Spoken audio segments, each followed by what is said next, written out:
Hello friend, my name is Akshay Kumar Narwal और मैं आपको बताने जा रहा हूँ कि कैसे हम कैलकुलेटर बनाएंगे HTML, CSS और जावास्क्रिप्ट का यूज़ करके, मेनली HTML एंड जावास्क्रिप्ट का यूज़ करके।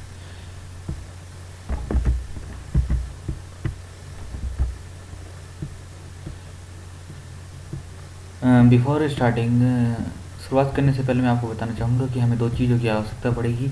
पहला तो है एक टेक्स्ट एडिटर, जो कि आप कुछ भी ले सकते हैं, नोटपैड प्लस प्लस, ब्रैकेट और सबलाइम टेक्स्ट, लेकिन मैं यहाँ पर सबलाइम टेक्स्ट 3 का इस्तेमाल करूँगा। और आपको बेसिक नॉलेज होनी चाहिए HTML और जावास्क्रिप्ट की। CSS एक ऑप्शनल है, उसकी ज़रूरत उसकी नॉलेज हो या ना हो उससे कोई फ़र्क नहीं पड़ता, because we are using basic CSS rules. Okay, let's start. सबसे पहले हमें एक HTML फाइल क्रिएट करनी पड़ेगी, उसके अंदर जो कि मैं आपको सिंटैक्स दिखाने जा रहा हूँ, डॉक टाइप HTML, ये हमें बेसिक सिंटैक्स डालना होगा उसमें, जैसे कि आप जानते होंगे कि HTML बेसिक फाइल कैसे बनाते हैं। तो लेट्स स्टार्ट। इसके लिए सबसे पहले हम डेस्कटॉप पे राइट क्लिक करेंगे, उसके बाद न्यू, एक टेक्स्ट फाइल लेंगे, टेक्स्ट डॉक्यूमेंट पे क्लिक करेंगे और इसको नाम देंगे कैलकुलेटर, CALCULATOR। बट अभी हमें इसका एक्सटेंशन चेंज करना है। एक्सटेंशन चेंज करने के लिए आप रीनेम पे क्लिक कीजिए। अगर कैलकुलेटर के आगे .txt नहीं आ रहा है तो कोई बात नहीं, इसके लिए आपको फाइल मैनेजर या माई कंप्यूटर पे क्लिक करना होगा। उसके बाद आपको उसमें फ़ाइल में जाना होगा। फाइल में जाने के बाद इसके अंदर है change folder and search option, इसमें क्लिक करने के बाद व्यू पे क्लिक करेंगे और उसके बाद यहाँ पर एक लाइन है hide extension for non file type, इसको अनटिक करेंगे हम, अप्लाई करेंगे एंड ओके। इसके बाद हम वापसी आएंगे फाइल के पास। अब हम यहाँ देख पा रहे हैं कि यहाँ पर .txt जो है एक्सटेंशन शो हो रहा है, जिससे कि पता चलता है कि ये टेक्स्ट फाइल। अब इसको हम रीनेम करेंगे और यहाँ .txt को हम रिमूव करके HTML क्लिक करेंगे, टाइप करेंगे, ओके। इसको हम यस करेंगे। अब जैसे कि मैं इसको यूज सबलाइम टेक्स्ट एडिटर में करूँगा, मैंने Sublime text editor already install कर रखा है और आप गूगल से जाके भी डायरेक्टली टाइप करके इसको डाउनलोड करके इंस्टॉल कर सकते हैं।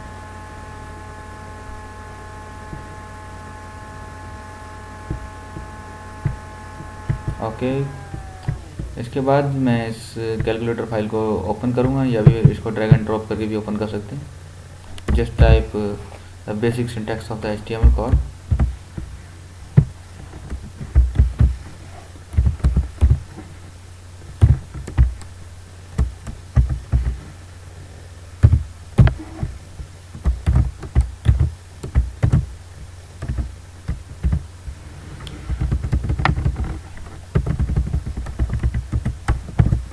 ओके, इससे पहले में हमको डिक्लेयर करना पड़ेगा डॉक्यूमेंट कौन से टाइप का है। इसके लिए हम डिक्लेयर करेंगे ये कीवर्ड लिख के डॉक टाइप HTML।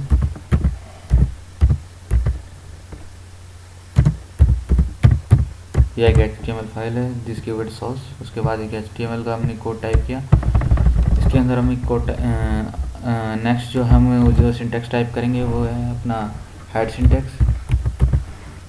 हेड को क्लोज करेंगे। हेड के अंदर हमको टाइप करना है अपने सभी स्क्रिप्ट्स, सभी स्टाइल्स, और यहाँ पर हम टाइप करेंगे, एक इसको टाइटल भी देंगे। तो टाइटल देते हैं हम, टाइटल के अंदर लिखते हैं कैलकुलेटर। अब देखते हैं कि टाइटल को सेव करने पे क्या होता है। बट इसके बाद हमें बेसिक सिंटैक्स में एक बॉडी भी होनी चाहिए हेड के नीचे, तो हम बॉडी भी डालेंगे। तो ओके, बॉडी भी आ गई अपनी। तो let's save it, Ctrl+S to save. And मैं यहाँ पर इसको जूम कर देता हूँ अगर इसमें दिखाई नहीं दे रहा है तो। These are the basic syntax. इसको मैं एक साइड अलाइन कर देता हूँ, देखने में आसानी होगी हमको। ठीक है, ओके।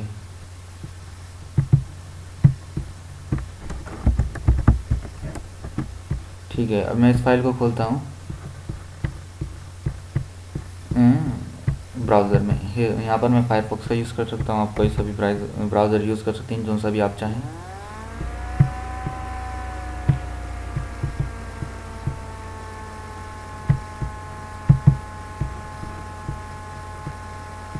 ओके, ये रहा हमारा जो है ब्राउज़र। फाइल खोलने के बाद ये हमारा जो है टाइटल है, जो हमने टाइटल टाइप किया था वो सेम यहाँ पर आ गया, डिस्प्ले हो गया। अब इसके अंदर बॉडी के अंदर हम फॉर्म क्रिएट करेंगे, फॉर्म जिसके अंदर सभी डाटा हम रखेंगे। एक फॉर्म टैग डालेंगे FORM फॉर्म, फॉर्म को क्लोज भी करेंगे, तो इसलिए इसको क्लोज करते हैं फॉर्म को क्लोज करने के बाद इसके अंदर सबसे पहले हमको देना पड़ेगा टेक्स्ट। एक इनपुट हमें कैलकुलेटर के लिए डिस्प्ले चाहिए, तो डिस्प्ले के लिए इनपुट लिखेंगे हम। इनपुट के अंदर टाइप डालेंगे, टाइप जो है डिक्लेयर करेंगे, टाइप होगा हमारा टेक्स्ट बॉक्स।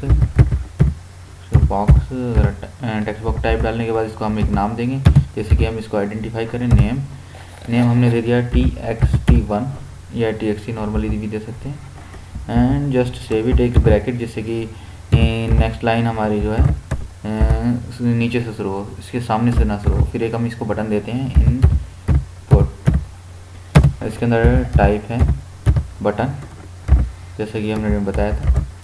इनपुट हमें डिक्लेयर करनी पड़ेगी कि वो बटन है, टेक्स्ट बॉक्स भी। हम बटन के बाद इसको भी हम नाम या ID दे सकते हैं। यहाँ पर हम नेम ही दे देते हैं इसको, सिंपल अंडरस्टैंडिंग के लिए। नेम इसको दे दिया BTN, ओके।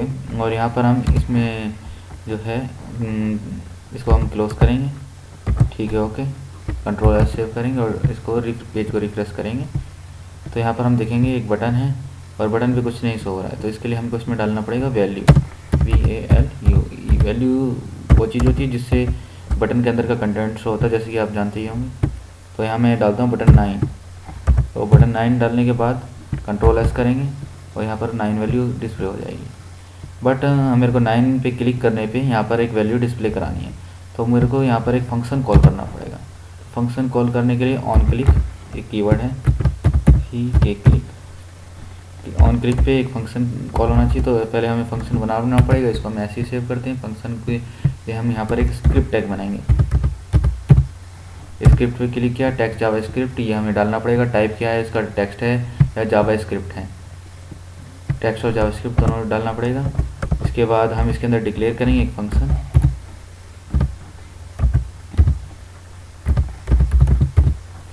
हम डिक्लेयर करेंगे, मे बी डिस्प्ले डाटा लिख सकते हैं या डिस लिख सकते हैं, ओके। मैं यहाँ पर यूज़ करता हूँ display DIS short form. And ये फंक्शन को हम ब्रैकेट से क्लोज करेंगे, क्योंकि ये ब्रैकेट जो होता है इसके अंदर हम वैल्यू पास कराते हैं फंक्शन के अंदर, ठीक है, ओके। तो इसको हम ऐसे ही क्लोज करेंगे। तो हम यहाँ पर फंक्शन में एक वैल्यू पास कराने वाले हैं, वो पास कराने वाले हैं हम X। तो वो वैल्यू जो हम पास कराने वाले हैं वो फंक्शन DIS में X वैल्यू पास कराएंगे और उसको यहाँ पर टेक्स्ट बॉक्स के अंदर डिस्प्ले कराएंगे, मतलब कि यहाँ पर। तो जो है इसको डिस्प्ले कराने के लिए हम यहाँ टाइप करेंगे, पहले हम फॉर्म को यहाँ पर नाम देंगे। फॉर्म का भी एक नाम होना चाहिए, नाम या फिर ID भी यूज़ कर सकते हैं। नाम हम देते हैं यहाँ पर फॉर्म को FRM एज यूनिट को, आप कुछ भी नाम दे सकते हैं, बट उसको फंक्शन में भी सेम डालना पड़ेगा। यहाँ पर पहले हम स्टार्ट करेंगे FRM फॉर्म नेम से, फिर उसके बाद डॉट, उसके अंदर का टेक्स्ट बॉक्स, इसके अंदर text box TXT, text box के अंदर की वैल्यू। तो क्योंकि वैल्यू ही हमेशा दिखती है, जैसे वैल्यू हमने 9 डाल तो बटन में दिखने लगी, यहाँ पर भी अगर हम वैल्यू डालेंगे तो वो बटन में दिखेगी। .VALUE इक्वल टू होना चाहिए जो हमने बटन क्लिक किया उसकी वैल्यू के। तो हमने बटन क्लिक करके X वैल्यू पास कराई, कंट्रोल S करेंगे, यहाँ पर बटन पे फंक्शन को कॉल करेंगे। फंक्शन हम कॉल करेंगे DIS, फंक्शन कॉल किया DIS और इसके अंदर एक वैल्यू पास कराई। वो वैल्यू क्या है, वो है वैल्यू बटन की वैल्यू। तो बटन हम कौन सा यूज़ करें, BTN, तो इसके लिए हम लिखेंगे BTN। उसकी वैल्यू क्या है 9, तो इसको हम डायरेक्ट वैल्यू करेंगे VALUE। तो ये बाय डिफ़ॉल्ट जो बटन जो है BTN उसकी जो वैल्यू है 9, उसको यहाँ पर डायरेक्टली स्क्रीन में डिस्प्ले करेगा। तो कंट्रोल S करेंगे, तो इसको रिफ्रेश करेंगे, उसके बाद हम 9 को टाइप करेंगे। 9 को टाइप कर रहे हैं तो यहाँ पर 9 आ रहा है, ठीक है, ओके, दैट्स ग्रेट। अभी हमें इस 9 को हमें जो है राइट हैंड साइड पे करना होगा। एक्चुअली हम इसको राइट हैंड साइड पे नहीं करेंगे तो हमें कैलकुलेटर जैसी फीलिंग नहीं आएगी। सो मे बी एज जेनेरिक ये होना चाहिए राइट हैंड साइड में। तो इसके लिए हम जो है CSS का यूज़ करते हैं यहाँ पर। उसके लिए हम डालते हैं स्टाइल, STYLE स्टाइल। तो ये टेक्स्ट प्लस CSS, ये टाइप जरूर डिक्लेयर करना है इसमें। उसके उसके बाद मैं यहाँ कुछ शॉर्टकट यूज़ कर रहा हूँ, जैसे कंप्लीट हो जाता है ऑटो कंप्लीट, बट इस पूरे को टाइप ज़रूर कीजिए आप। इसके बाद हम इसमें हम क्या यूज़ कर रहे हैं, टेक्स्ट बॉक्स।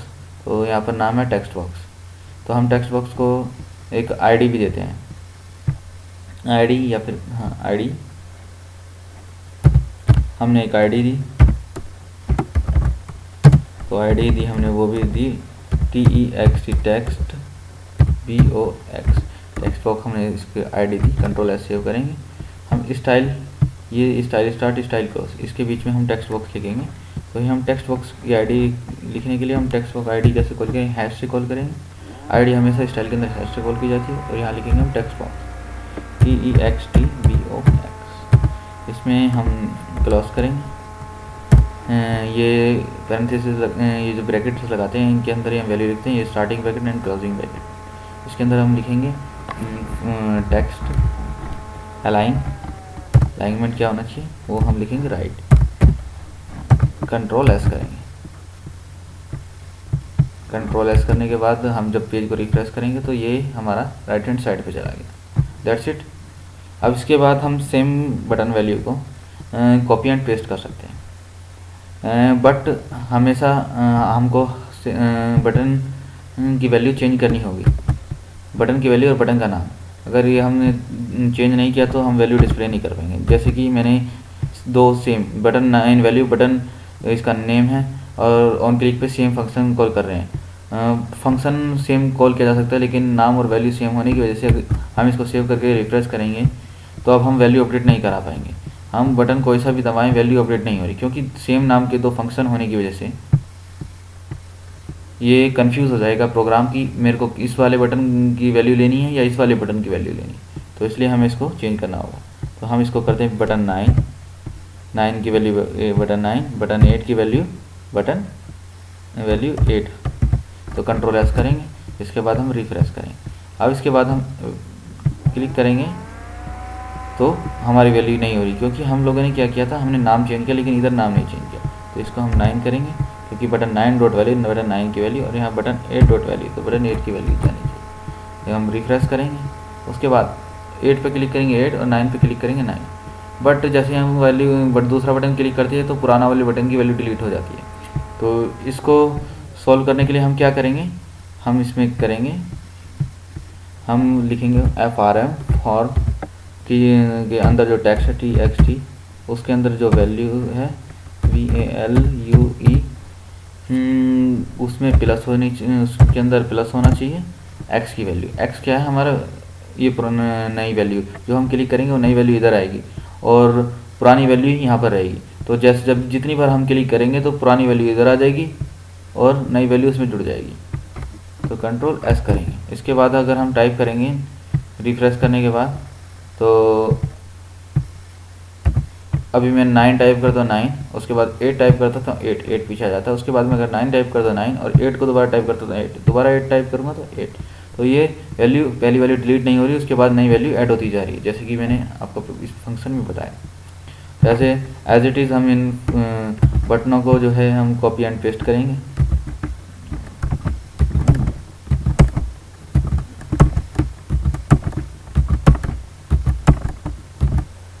ओके, बटनों की वैल्यू मैं चेंज कर लेता हूँ इधर। 9 के बाद 7, वैल्यू 7,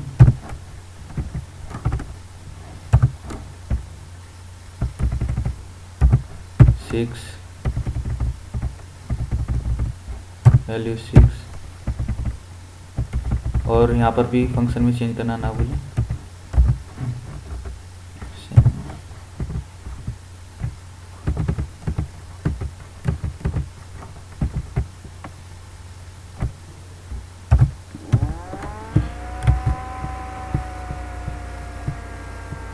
ओके, अपने बटन आ रहे हैं। मेरे को हर 4 बटन के बाद एक वो डालना है, ये है 1 2 3। इसको कैलकुलेटर जैसे लुक देने के लिए हम यहाँ पर बटन डालेंगे।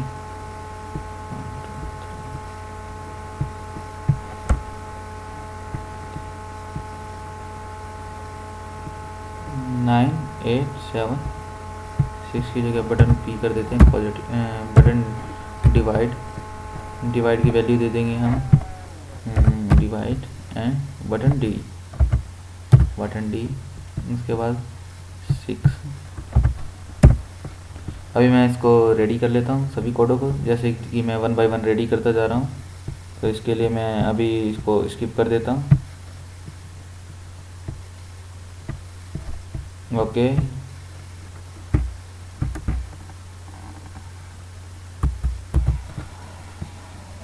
ओके, मैंने थोड़ा पार्ट बटन कॉपी पेस्ट का स्किप कर दिया है।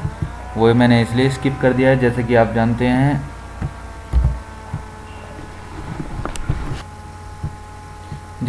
जानते हैं कि मैंने आपको पहले ही बताया है कि बटन को कैसे क्रिएट किया जाता है और बटन की वैल्यू कैसे हम टेक्स्ट बॉक्स में पास कराते हैं। तो ये सब मैंने कोड जो है बटन कोड्स कॉपी पेस्ट करके इनकी वैल्यू चेंज कर ली है। सबको मैंने रीअरेंज कर लिया, जैसे कि बटन 1 तो बटन 1 उसकी वैल्यू 1, और उसमें हम बटन 1 डॉट वैल्यू की वैल्यू पास करा रहे हैं डिस फंक्शन के अंदर, जो कि फंक्शन हमने ऊपर बनाया था टेक्स्ट बॉक्स के अंदर वैल्यू डालने के लिए, वैल्यू पास कराने के लिए, जो कि ये है DIS फंक्शन। तो अब हम जो है इसको रीअरेंज कर लेते हैं। हमें 4 बटन, उसके बाद दूसरी लाइन चाहिए, फिर उसके बाद दूसरी लाइन चाहिए। तो हमें एक लाइन में सभी बटन नहीं चाहिए। तो अभी हम क्या करेंगे, 4 बटनों का हम वो बनाएंगे। सबसे पहले कोड को रीअरेंज कर लेते हैं थोड़ा, सभी को रीअरेंज करने के लिए थोड़ा रीअरेंज कर लिया है मैंने कोड को। ओके, थोड़ा पढ़ने में आसानी होती है इससे। अब हम 4 बटनों के बाद फिर एक लाइन ब्रेक लगाएंगे।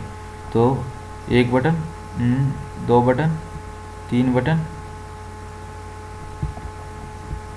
और ये हमारा आ गया चौथा बटन के आगे हमने लाइन ब्रेक लगाया, BR और कंट्रोल S किया और यहाँ रिफ्रेश किया। तो ये 4 बटन के बाद लाइन ब्रेक हो गई। अब फिर जो है हम 4 बटनों के बाद फिर एक लाइन ब्रेक लगाने वाले हैं। तो पहला बटन, दूसरा बटन, तीसरा बटन और ये चौथा बटन M मल्टीप्लाई बटन। तो बटन M मल्टीप्लाई बटन के बाद एक लाइन ब्रेक लगेगा, BR से लाइन ब्रेक होता है, BR कंट्रोल S करेंगे हम, फिर उसको रिफ्रेश करेंगे, हमारा लाइन ब्रेक। तो एज इट इज़ मैं लाइन ब्रेक कर देता हूँ सभी जगह, कंट्रोल S। अभी मैं लाइन ब्रेक करने के बाद हमारा कैलकुलेटर कुछ इस तरीके से दिखने लगा। अभी हम इसके अंदर जो वैल्यू पास कराए हैं 987 divided by multiply by minus plus 0.321। आप बटन चेक कर लीजिए, सभी बटन सही से काम कर रहे हैं, सही वैल्यू पास करा रहे हैं। अगर हाँ सही वैल्यू पास करा रहे हैं तो ओके। अब इसके बाद हम क्या करेंगे कि अभी हम इक्वल बटन का फंक्शन करेंगे। अभी हम बटन क्लिक करें तो कुछ नहीं हो रहा, क्योंकि हमने ऑन क्लिक इसमें कुछ फंक्शन डाला नहीं। तो हम इसमें फंक्शन डालते हैं button click equal pay. On click में हम वैल्यू पास कराएंगे तो ओनली इक्वल आएगा। तो हमें कुछ फंक्शन ऐसा डालना है कि अंदर वाली वैल्यू जो टेक्स्ट बॉक्स के अंदर की वैल्यू हो वो कैलकुलेट हो जाए। तो उसके लिए हम सिंपली हम क्या करेंगे, हम टेक्स्ट बॉक्स की वैल्यू डालेंगे TXT, जो टेक्स्ट बॉक्स है जो इस फॉर्म के अंदर जो टेक्स्ट बॉक्स है ये सभी फॉर्म के अंदर है ऑलरेडी। ये बटन ऑलरेडी फॉर्म के अंदर है तो हम फॉर्म में डालना नहीं पड़ेगा। अगर फॉर्म से बाहर होता तो हमें फॉर्म .txt डालना पड़ता। तो अभी नॉर्मली हम TXT जो कि हमने नाम दिया था टेक्स्ट बॉक्स को, जैसा कि आप देख सकते हैं ये हमारा टेक्स्ट बॉक्स का नाम ये रहा TXT टेक्स्ट बॉक्स का नाम। तो अब इसके बाद हम इस text box dot value VALUE जो टेक्स्ट बॉक्स की वैल्यू है वो इक्वल टू होनी चाहिए EVAL। इवैल एक फंक्शन है, इसके अंदर जो भी वैल्यू होती है वो कैलकुलेट होके उसको रिटर्न करता है। तो इसके अंदर हम वैल्यू डालते हैं टेक्स्ट बॉक्स की, जो कि हमने टेक्स्ट बॉक्स में टाइप किया था उसी को कैलकुलेट करके वापसी टेक्स्ट बॉक्स में वापस भेज देगा। तो इसमें TXT डॉट VALUE। तो कंट्रोल S सेव करेंगे, अब इधर रिफ्रेश करें। तो अभी हम क्या करेंगे 1 + 1 = 2, देखेंगे 2 हो गया। तो अभी हम इसको रिमूव कर देते हैं। तो उसके बाद हम जैसे कि हम जानते हैं 22 बट्टे डिवाइडेड बाई 7, 22 डिवाइडेड बाई 7। तो वो इक्वल टू होता है 3.1428, जैसे कि हम जानते हैं रेडियस पाई की वैल्यू। सो ये कैलकुलेटर अभी वर्क कर रहा है। This is just a simple calculator.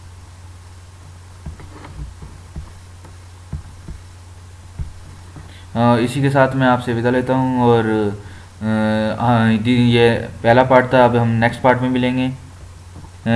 इसको जो कमियां इस प्रोग्राम के अंदर जो कमियां हैं उसको सुधारते हुए अगले पार्ट में।